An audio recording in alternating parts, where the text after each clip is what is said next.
Good morning class. आज हम पढ़ेंगे विराम चिन्ह कि विराम चिन्ह क्या होते हैं, विराम चिन्ह किसे कहते हैं।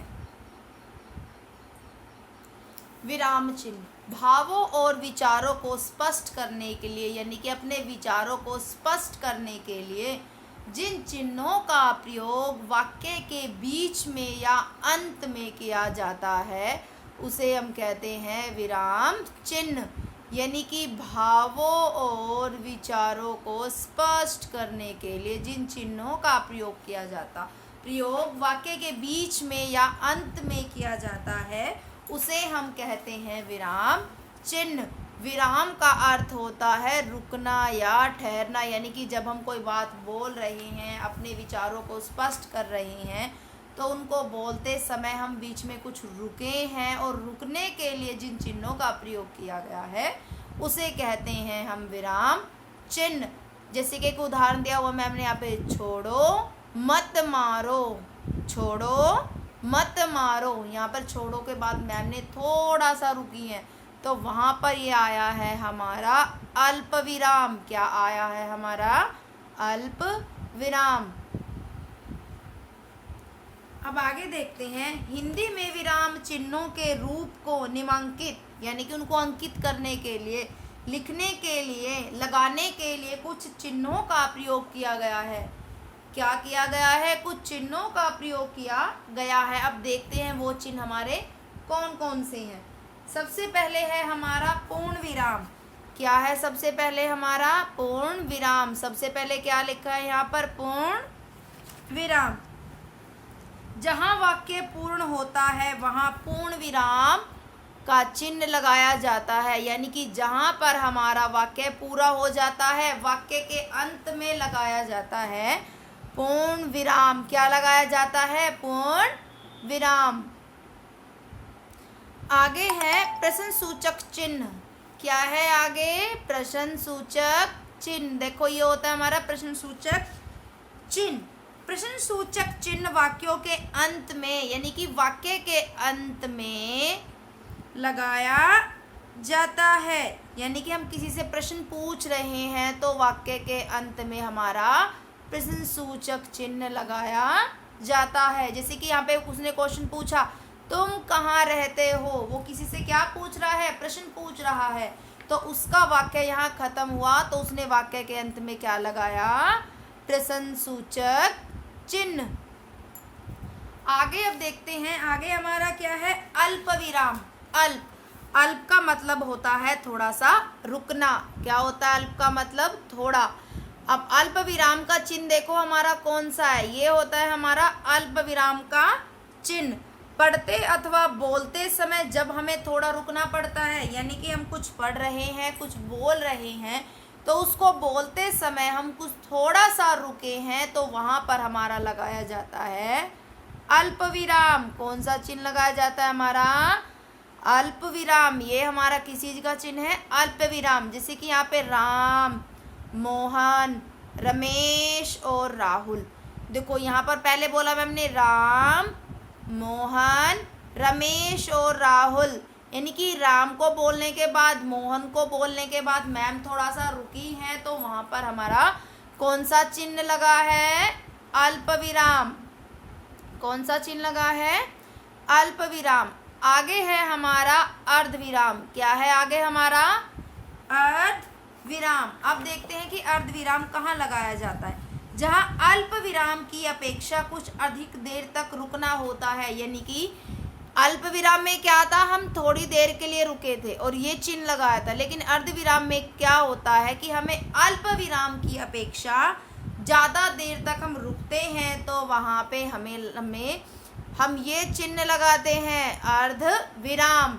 मेला लगा था, उसने ये वाक्य बोलकर वो रुका है, मेला लगा था। यानी कि आगे है लोग चीज़ें खरीद रहे थे तो यहाँ पर वो वाक्य बोल के रुका है तो हमने कौन सा चिन्ह लगाया? अर्ध विराम। आगे हम देखते हैं कि योजक चिन्ह क्या होता है। योजक चिन्ह क्या होता है?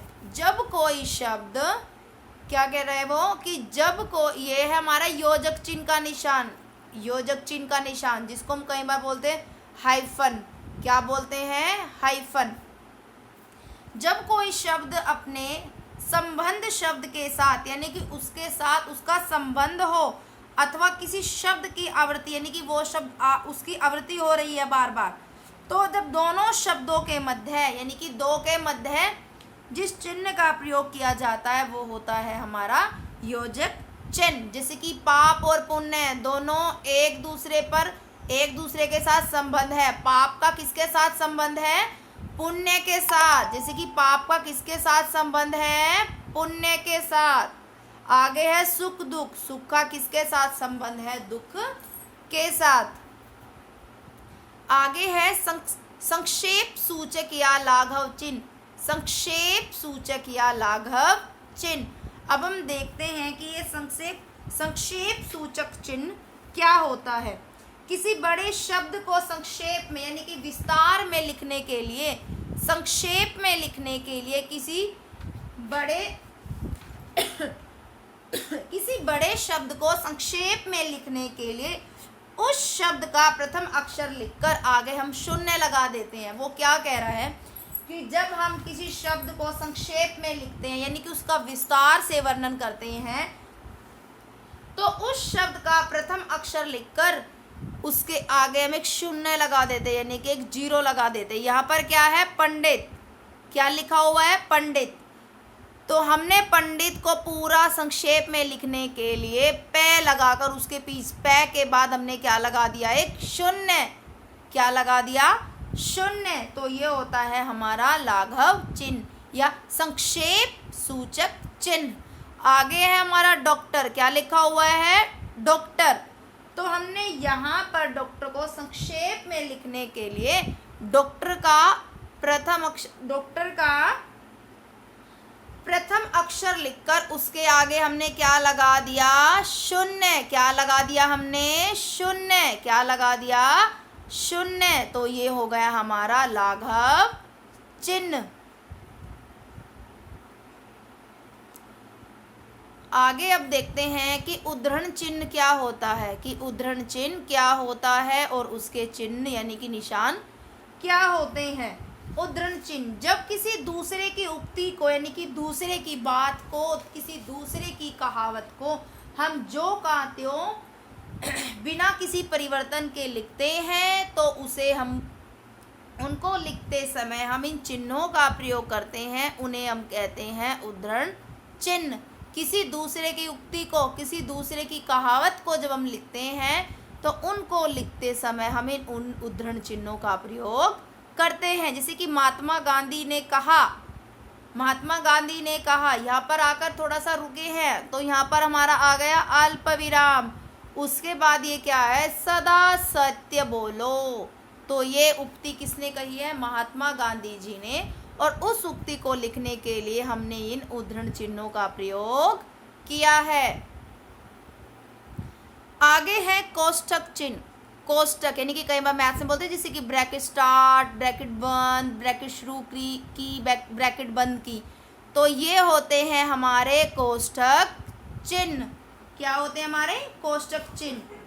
किसी पद का अर्थ प्रकट करने के लिए अथवा किसी वाक्यांश का अर्थ प्रकट करने के लिए पूर्व पात्रों को चित्रण करने के लिए कोष्ठक चिन्ह का प्रयोग किया जाता है। क्या कहता है वो? किसी पद का अर्थ स्पष्ट करने के लिए यानी किसी पद का अर्थ स्पष्ट करने के लिए यानी कि उसको पूरा स्पष्ट करने के लिए कोष्ठक चिन्ह का प्रयोग किया जाता है। जैसे कि पिताजी चिल्लाते हुए निकल जाओ, तो उसने यहाँ पर इस चिल्लाते हुए इस बात को स्पष्ट करने के लिए क्या लगाया है? कोष्ठक चिन्ह लगाया है। क्या लगाया है? कोष्ठक चिन्ह लगाया है।